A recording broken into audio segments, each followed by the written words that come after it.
Welcome. We're glad that you're here. High five someone before you're seated. Would you just say hi real quick? Please.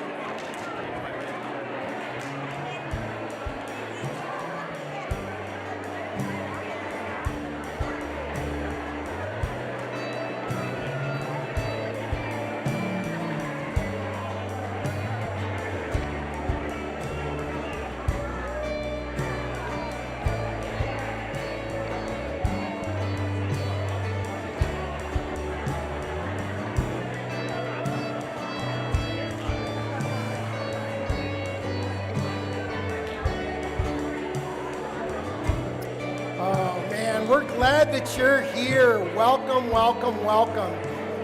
Thanks for making your way to Arizona Hills Community Church, and it is our honor to have you a part of what we're doing today and all week long. By the way, we're just starting off a small group campaign, meaning that the sermons on Sunday are going to correlate with our daily readings and will correlate to our small groups that are meeting during the week. And so we're done with week one. And we're starting week 2, which is week 1 of the book. By the way, Terry, where's your book? Terry, you're killing me right now. Thank you very much. If you haven't bought a book, make sure that you stop back at the table and buy one, pick one up. I read chapter 1 yesterday, and I was so pleasantly surprised about the application and the content. Great content, great read, easy read. Some of you, you're not big readers, you don't love that, I get that. But I promise you, once you're going to start that book, you're going to enjoy it. So make sure you head to the lobby and pick one of those up. Hey, this past week was especially a sad week for friends of mine. First of all, my dear friend Brent, who was my first chairman of the board here and really my first friend here at Arizona Hills. His father passed this past week, and so we're going to be celebrating his life on Wednesday. Our friend Gary, who played our bass for years, and our dear friend also passed, and his memorial probably is going to be on Saturday. And so just stay on Facebook or look for emails, and we'll be communicating those things as well. While we're on that difficult subject, I'll also tell you that my friend Ronnie, who usually sits right over there, and I don't see him because I think Ronnie, are you here? We're praying for your mama, Maggie. They've moved the diagnosis from weeks to days. Yeah, I was afraid I was right on that. And so we're praying like crazy for my friend Ronnie, and he has become a dear friend. And went and saw Mama this past week, and she had a big smile, one that I'll never forget, Ronnie. And so we're honored to be in your life and to support you. Some of you are prayers. You've got lists, and you know what it's like to hurt. And so if you would do me a favor and put Ronnie and Brent and then Paula on your prayer list, I'm certain that they will take every ounce of your prayer. And thank you for your support. Ronnie, we love you. Thank you for trust in Jesus through this is the reality. Your mom came to faith a couple weeks ago, and while we were sitting with her,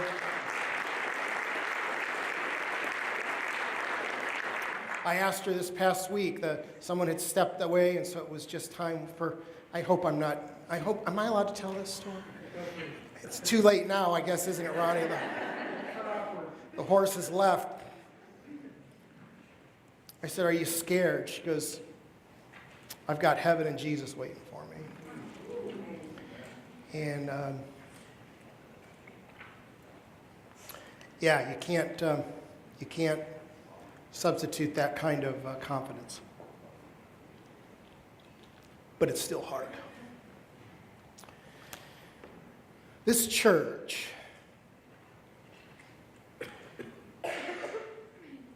I believe, makes a bigger difference Monday through Saturday than it can and will ever make on Sunday morning.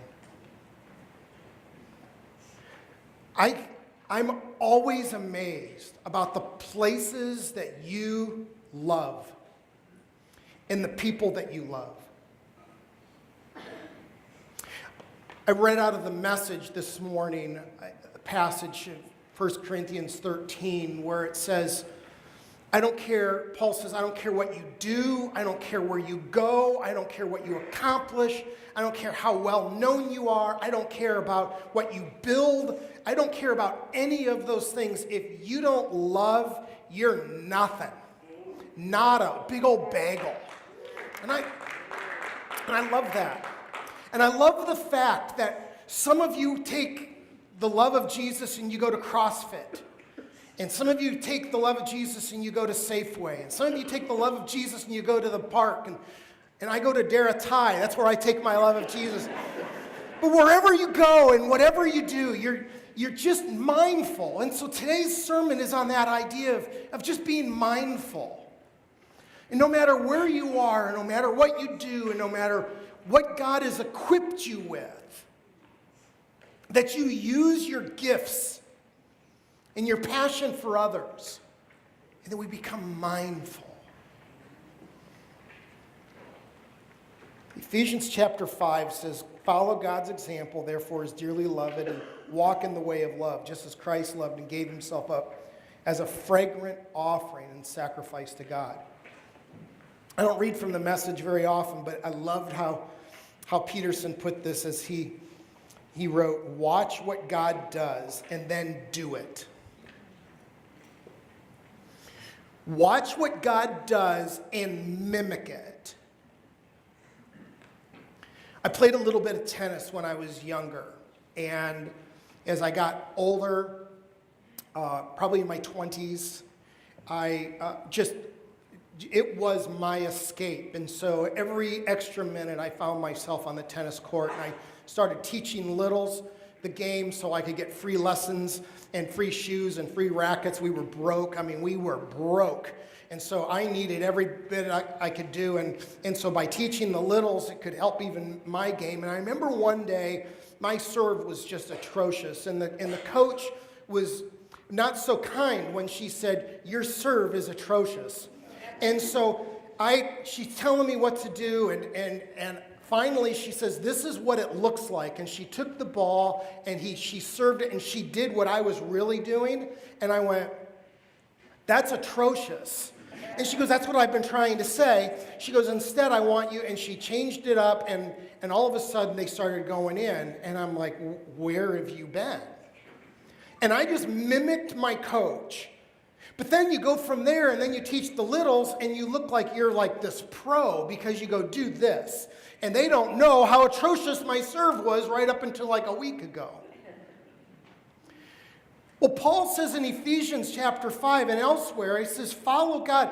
Even back in the Old Testament, it says, love God as I have loved God, or love others as I have loved others. And so there is this theme throughout the scripture that says mimic or watch what I do. Paul said that a lot in the New Testament. And so we look at this idea of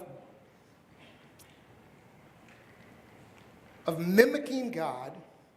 We look at this idea of being mindful and living in the moment. And I started looking at different passages, and I wondered, where do I go with this? And the first thing I think you need to know, if you're taking notes, and if you want to take that out and jot a couple and fill in the lines, you can. Don't feel obligated to do so. The first thing that we need to know is that everyone wants to see clearly. And why is that? We want to see clearly for our own benefit. We want to see clearly for the benefit of our families. But we also want to see clearly for the benefit of others. And how could my awareness and attentiveness be an advantage of others? Well, the one thing that I know is that Jesus did a lot of healing of the blind. As he came across people, now by the way, he didn't heal the sight of all the blind that he met. As he moved his way into a town, Jesus didn't literally heal everyone. He was selective. And why? There's reasons for that. We don't have time to get into it. But I will tell you this. And the thing that you need to know as you read the scriptures is we need to understand that every time Jesus performed a miracle, it was not primarily for the benefit of the person receiving the miracle. There was always something behind it. There was always something at play. And there was a lesson that Jesus needed to let everyone know. Now, of course, you wanted to be the guy that received the miracle for whatever reason. I mean, you think of the little guy in Zacchaeus, and he was in Jericho. And by the way, we're going to be going back in March 2020, and we actually go right through Jericho, and there is a sycamore tree right in the middle. Do you know why there's a sycamore tree in the middle of Jericho? For marketing. Because people in Jericho know that it's in the Bible, and so they grew the most healthy sycamore tree that you could ever see. Sorry to ruin that for you. And as they came across Zacchaeus, he looked up and he says, "Come on down." And wherever Jesus went, he was attentive. He was mindful. He knew when someone was in a tree. He knew when a woman was touching the back of his cloak. He knew that there were those with leprosy outside of the city where they were shunned and taken. John 8 says, "You will know the truth, and the truth will set you free."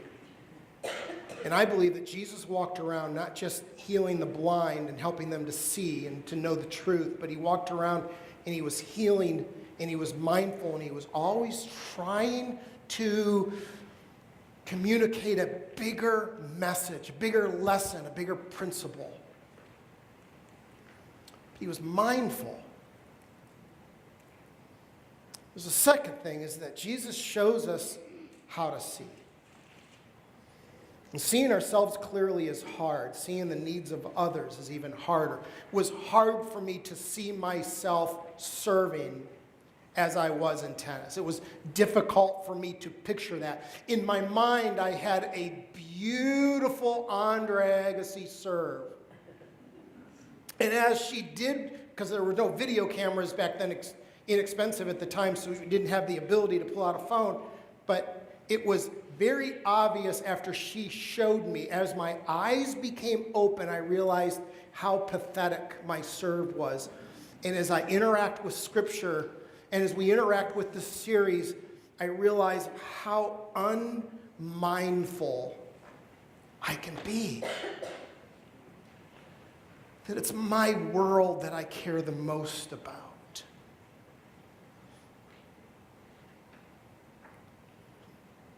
Go to John 4, would you? If you have your Bible, or if you're using the YouVersion or whatever app.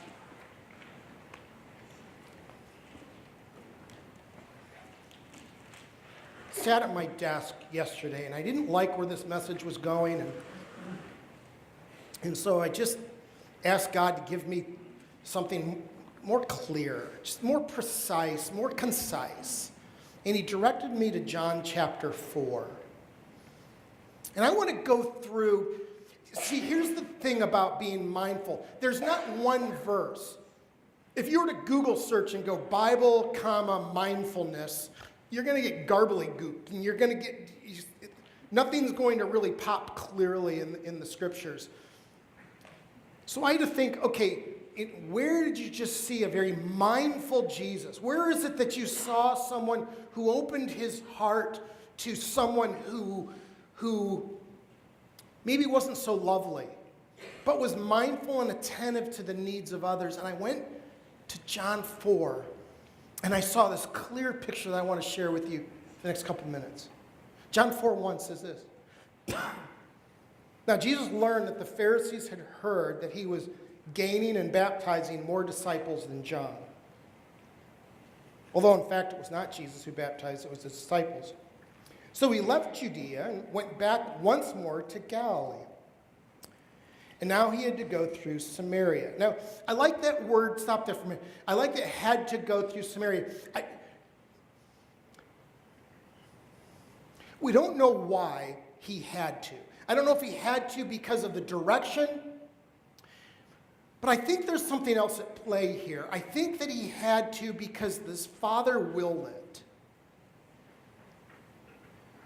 I think that there are places that you go unexpectedly that you don't see, you didn't wake up that morning or you didn't think about that week, but you found yourself in a place interacting with people that you didn't expect to be interacting with because the Father willed it for you to be there.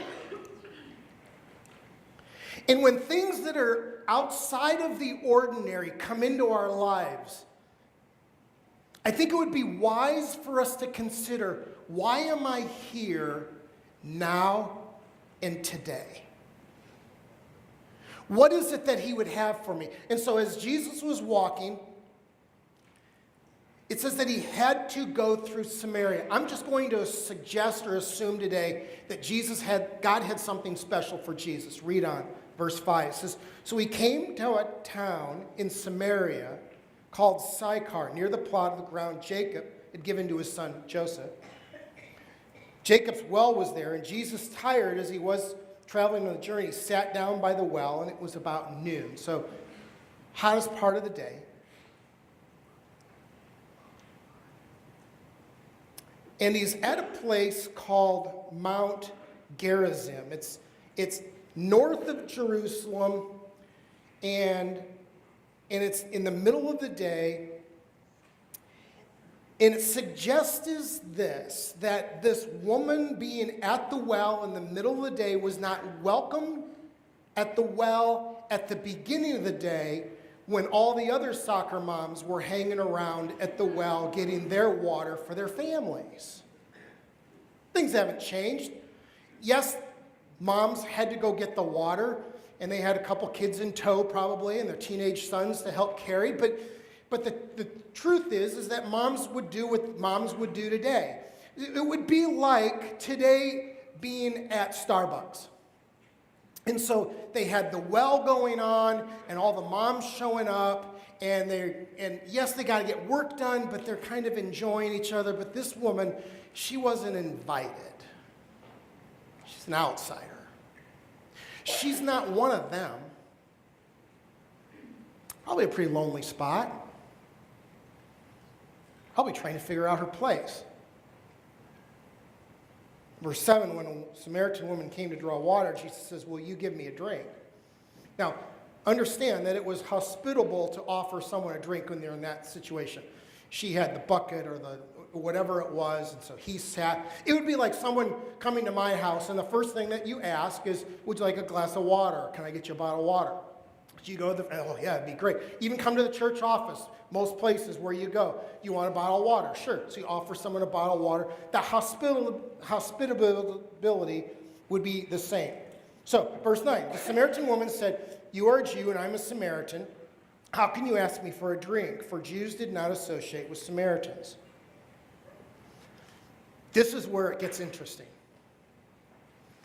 You've got several things happening all at the same time. You've got a gender difference. You've got a race difference. You probably have a color difference. You have a religious difference. So, as God had planned for Jesus to be at that space, at that time, to meet this woman, he could not have chosen anyone more different than Jesus. In every way. The way she viewed God, the way she viewed Jacob. I mean, the Samaritans didn't believe that there were any prophets after Moses. And so here she is, she knows his theology. She's aware of what he believes. And so there's already this meshing, this conversation, this kind of blending and talking. And here is a man talking to a woman. Here is a Jew talking to a Samaritan. Here is a single man talking to a single woman. Every possible scenario different. And then it dawned on me. What if somebody misunderstands him? better yet, what happens if someone misunderstands me?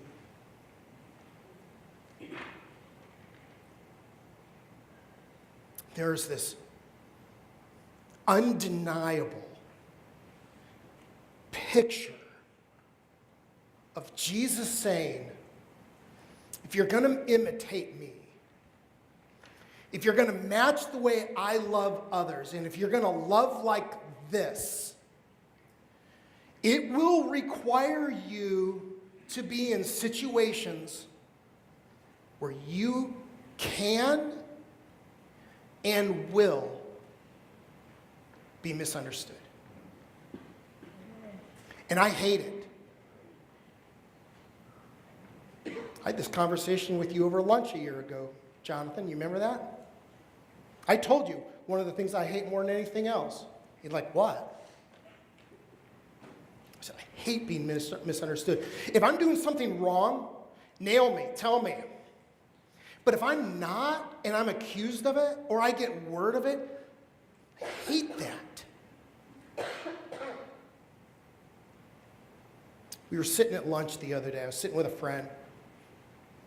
Man came and sat down next to him and to us, and I knew the buddy that he was eating with. And that man that I didn't know started ripping a church, a local church up here in Anthem, an easy target. Completely misunderstanding the mission of that church. Completely forgetting that there could be some good hearts over there, and there probably are a lot of them. And I thought, what do I do with this? And I did something that I don't normally do, and I looked at him and I said, could it be that you're misunderstanding what they're really up to and what they're doing? And could it be that God's using them in a powerful way? And it could be that you don't even know. He didn't catch my hint, and so he went and complained about more things. And I said, I know that I've been misunderstood in this time, and I wish someone had defended me. So I'm going to tell you, I'm going to give them the benefit of the doubt. My friend later said, what were you doing?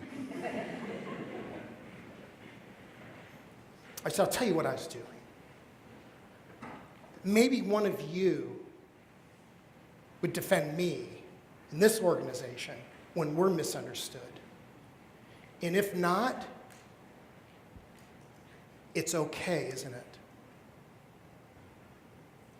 No one nodded. Let me try it one more time. If we're misunderstood for the purpose of the kingdom, and we know that our hearts are good, it's okay to be misunderstood, isn't it? Amen. I'm not looking to it. I'm not looking for it. And Jesus painted this picture of every possible misunderstanding opportunity. Why? Because he was mindful of her needs. Let's read on. Jesus answered, if you knew the gift of God and who it is that asks you for a drink, you would have asked him and he would have given you living water. Now there's a word play going on here. She knew the passage in Jeremiah chapter 17. It's one of my favorite passages in the Old Testament. She's fully aware of Jeremiah 17:13. In the ESV, it says, O Lord, hope of Israel, all who forsake you shall be put to shame. Those who turn away from you shall be written in the earth, for they have forsaken the Lord, the fountain of living water. And maybe the idiom or the expression is, it's kind of like it's raining cats and dogs. You know, it's really not, but it's that idea. It's that idea that you would ask for living water, real water. She goes on and says, "Sir, you have nothing to draw with." So she's still thinking of physical water, right? Says, but the well is deep. "Where can you get this living water? Are you greater than the father Jacob, who gave us this well and drank from it himself, as did also the sons and the livestock?" Jesus answered, "Everyone who drinks this water will be thirsty again, but whoever drinks the water I give him will never thirst. Indeed, the water I give them will become in them a spring of water welling up to eternal life." And the woman said, "Sir, give me this water, so I won't get thirsty and have to keep coming here." He said, "Go call your husband and come back." Now we got a bit of a problem. Just a little problem. Does he know? Oh, yeah, he knows. He knows her marital status or her super duper extramarital status. But before you throw a rock at her, no pun intended, I want to say this. If we are going to really put ourselves in that scenario, in real time, real life, you have to understand that she's going to be guarded. That there is going to be a part of her, not knowing who he is yet, an inkling, a hunch maybe, or just a really super good guy. She doesn't know yet. She has to believe or wonder or be suspicious of his intent, his ulterior motive. I mean, why would a single man be talking to a single woman? Things haven't changed any more today than from then, right? And so you've got to place yourself in her shoes. And so in reality right now, she's not lying.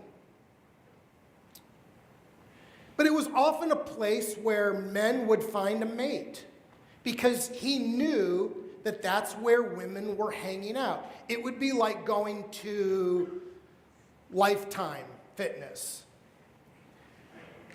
at noon, knowing that there's a chance that we're going to, as a single man, he may find some single women. It would be the same thing. So I'm not throwing a rock at her quite yet. But she does then say in verse 17, "I have no husband."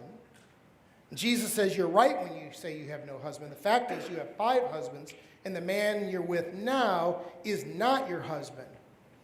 What you have said now is quite true." So, "Sir, I can see that you're a prophet." You think?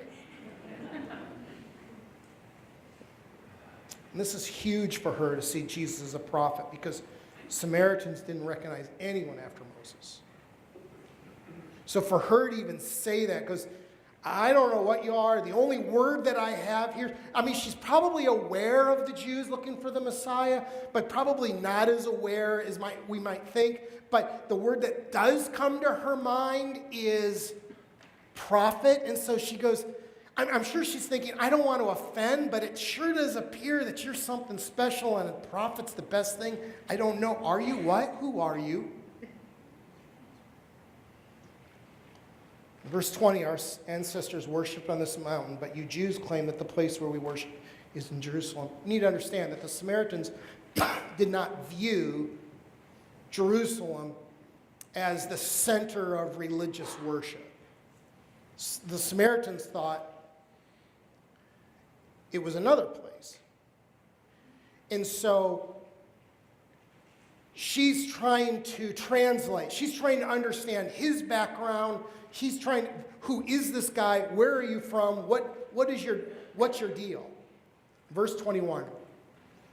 "Woman, believe me, a time is coming when you will worship the Father near on the mountain nor in Jerusalem. He's saying, forget everything that you know. Let's just forget about the place of worship for a minute. It would be like sharing your faith with someone and they're saying, you know what, churches, they do this or they do that. And it'd be like you coming back and saying, no, for a minute, just forget that churches have buildings and that some preachers have jets. I don't. If you're new, I have a 10-year-old Accord that starts, thank you, Jesus, almost every day. And so I don't have a jet yet. It's ordered. So verse 22, you Samaritans worship what you do not know. We worship what we do know, for salvation is from the Jews. Yet, a time is coming, and now has come, when the true worshipers will worship the Father in the Spirit and in truth. For they are the kind of worshipers the Father seeks. Because God is Spirit. As worshipers must worship in the Spirit and truth. So without denying what the Jewish way was more accurate, Jesus transcends the historic ethnic barrier that excluded Samaritans from worship. Because the Jews were like, ugh, please. We're the pure, chosen. You're a Samaritan. It would be like an Ohio State Buckeye looking at someone who's got an M on there and going, oh, really?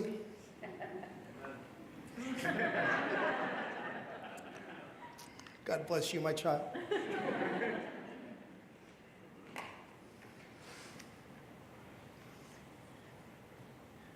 He did not, I love this, he didn't care about her being right or wrong. He didn't care about whether he was right or wrong. He only, listen to me, only cared about her knowing God.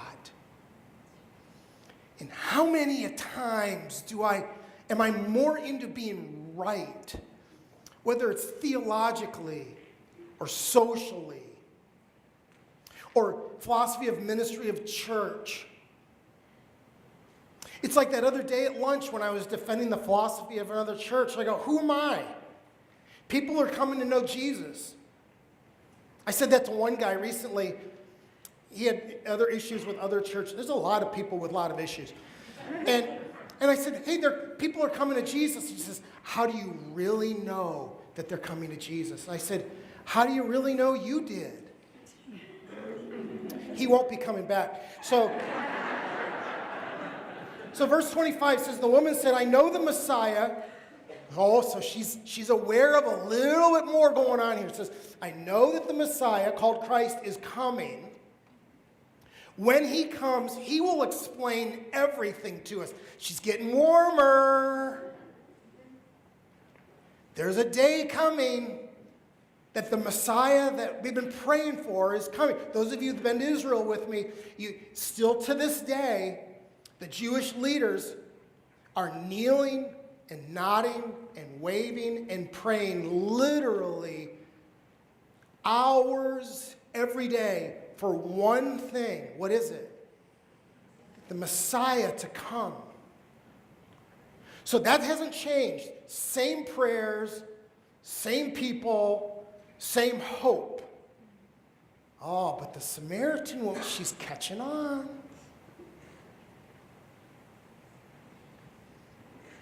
I know the Messiah called Jesus is coming, and when he comes, he's going to explain it all. And then Jesus said, I, the one speaking to you, am he. And Jesus came to fulfill that hope. To this obscure, random, messy, complicated woman. You know how it is on Facebook that says, what is your relational status? And one of the options is complicated. That'd be her. It's complicated. And there will be times that I'm misunderstood. Better yet, there will be times with you're misunderstood. That why are you spending your time there? Why are you doing that?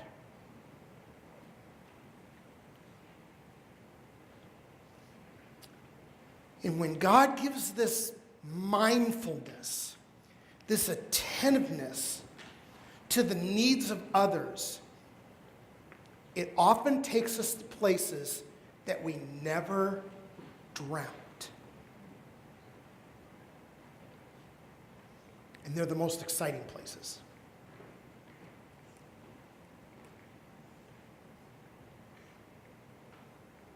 What keeps us from seeing?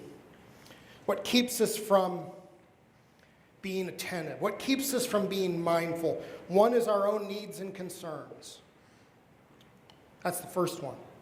Our own agendas of being right. Our own fears of being misunderstood. Our own priorities of getting to where we are needing to go or we want to be.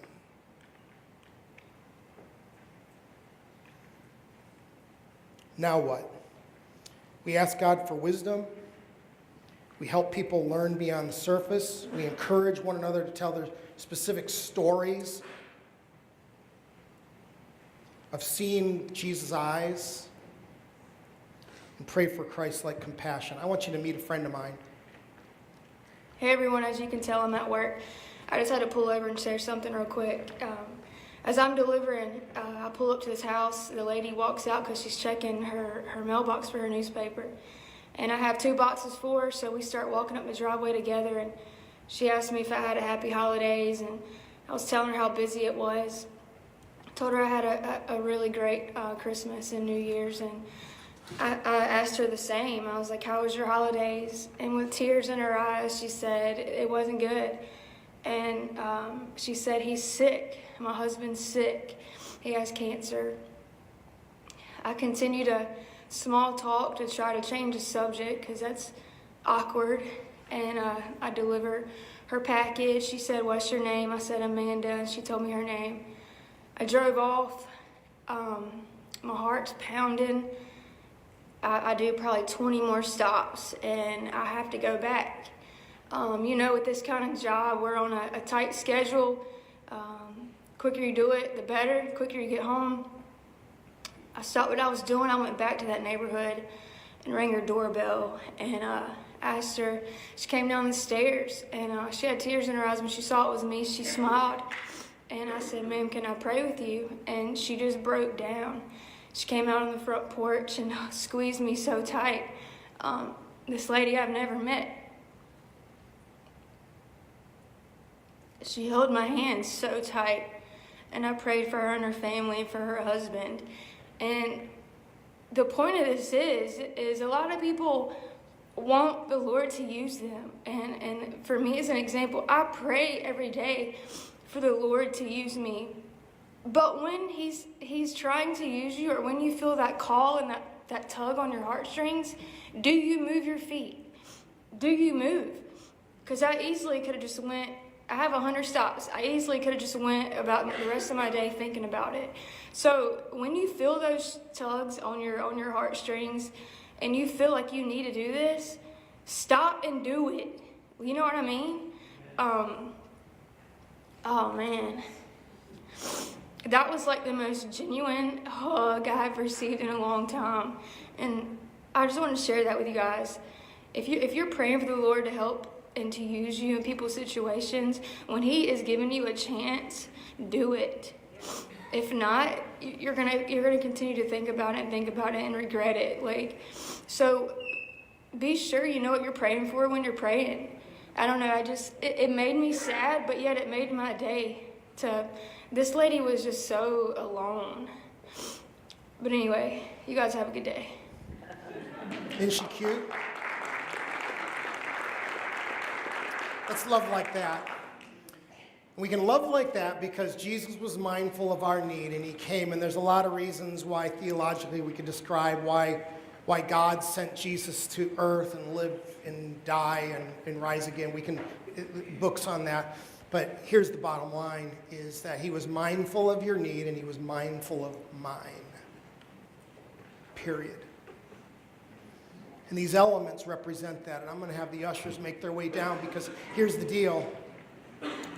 As we partake of the wafer and the juice, which, by the way, is just wafer and juice, but the symbol of it is so powerful. And here's the cool thing about this wafer and juice, is it represents the fact that Jesus was mindful of our need, and he did something about it.